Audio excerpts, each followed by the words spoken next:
Hello and welcome to another episode of Betting People. This week we've got a very special guest from the Racing Post. It's journalist Kitty Trice. Kitty, how are you? Good, thank you. How are you doing? All well here at Khadijah HQ. Thank you very much for coming on board. Lots of interesting questions to ask you. But first things first, how did you get into racing? So I come from a fairly horsey background on my mother's side. She had horses or ponies growing up. She went to pony club, and I rode as a child. I went from pony club to doing a lot of showing, and then it was about sort of around 2007-8 that racing was on my radar, and I went from there, specialising in that really. So yeah, it's been a great adventure. Did you have any ambitions to become a jockey, anything like that? No, I was realistic enough from an early age that I was never going to be, a top event rider or a jockey. But it's always something I've just had huge passion about, and I've always loved sort of reading about, and I've enjoyed my writing as well. So it sort of went from there really to write about it. It made a lot of sense, I guess. Did anybody in the racing industry actually act as an inspiration for you when it comes to writing? There's so many people. I mean, you've got the likes of Alistair Down, who just writes some marvellous pieces, and Steve Dennis is obviously brilliant. I mean, he wrote a piece about Denman when he died, and that I don't often cry, but all over pieces anyway. But that would that really was very stirring. It was a beautiful piece, but there's just so many to name. Those are just two. But obviously, there's some excellent journalists around. Like Chris Cook, and obviously, I've been lucky enough to work with the likes of Lily Head, and it's just a great time for some very talented writers.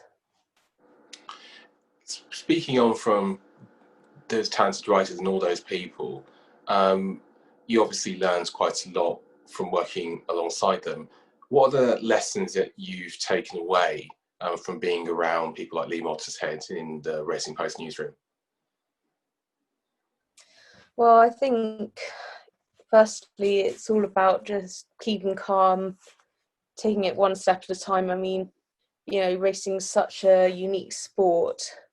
Sometimes it can be over in sort of, 30 seconds, less than, more than that. But with these 5 furlong sprints and such. But it's all about just enjoying the experience, taking it all in, finding the right angle for a story. Because there's often an angle to a story. There's, whether it's 100 to 1 winner, or whether it's, a smaller trainer, or whether it's a landmark winner, there's always something to write about. So, just finding the right angle, I'd say. And going back to racing in general, which racing memories do you have from that early sort of period that inspire you? Because around that time we were blessed to see these great sort of every season. We had See the Stars, we had, I think, not too far after Frankel, we also had Zarkava. Are there any sort of really stirring racing memories that inspired you to get even more involved with the sport? Well, I got more into jumps at that stage. So obviously I loved watching Denman and Quarter Star. I mean, I admit I'm a huge Denman fan. I just loved the way he just absolutely demolished rivals at his best. He was just, well named the Tank. I've, well, not recently, but I've started to love the flat, last 5-6 years, and we've actually been blessed. Obviously there was that golden era of See the Stars and Frankel, but we've been lucky to have, Golden Horn and Enable, Cracksman, and those have been great horses as well.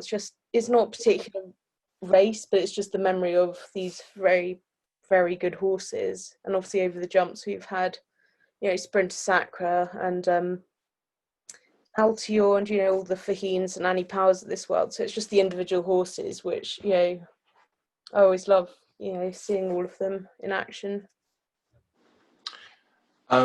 Now you do a lot with regards to Bloodstock, and we'll talk about that in the rest of this interview, but I'm interested to know, how did you first get an interest really in breeding? And was it from family, or was it just through discovering racing, or was it a different path altogether? So actually, I'd probably say the start of it was when I did a lot of showing, like showing horses. It's all about the conformation and what the horse looks like and the type of horse. And I was always very interested in sort of, the conformation of horses. Did they have the right elements to them? Did they have a good front of them, for instance, long or short back? And that was the start of it really, because I think a lot about Bloodstock is, is the horse a good type? Is he typical of his sire, or whatnot? And so that was like the first bit. And then when I got into racing, obviously all the flat side and the sales, that sort of combined really. So it's a sort of a cross discipline sort of interest, as it were. But it's fascinating. It's just so sort of, there's so many assets. There's just so many sort of different factions to it and factors, and yeah. And going on from that, actually, I probably should ask, do you actually have a favourite sire? Oh gosh, I do. I'm a big fan of Make Believe. I think he's doing very, very well this season, with Mishriff, and I think it's Rose of Kildare. She's won 3 Group 3s from 2 to 3. Obviously, we've got, the big guns like Galileo, Dubarwi, Frankel, See the Stars.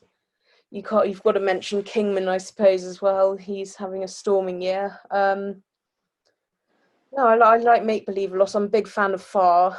What he's produced, given he's had his troubles, I think he's a very good sire, and obviously his father Pivotal is exceptional as well. So you've got to be excited by him, I think. And last but not least, give us a sire or stallion to be looking forward to over the coming months and years. Oh, this is going to be quite off centre, but I'm a big fan of Bated Breath. I just think at the price and what he's produced, like he's consistently produced winners. He's great on a commercial level, but I also think he's capable of getting very smart types as well. Last year at Royal Ascot, I think he had 3 winners, and only like the very, very elite stallions like Galileo and Shamadal were above him. Shamadal, I think, was certainly above him, but I'll be interested to see. I mean, Golden Horn had a bit of a difficult start to the year because obviously we lost April and May, and his offspring are always going to be better as 3-year-olds. So I'd be interested to see, next year with his second crop of 3-year-olds, how they get on with those months as well. Fascinating. I'm sure our viewers and listeners will look forward to following them over the course of the next couple of seasons. Anyway, that's part 1 done. In part 2, we'll be talking about your role at the Racing Post. Thanks very much, Kitty Trice. Thank you.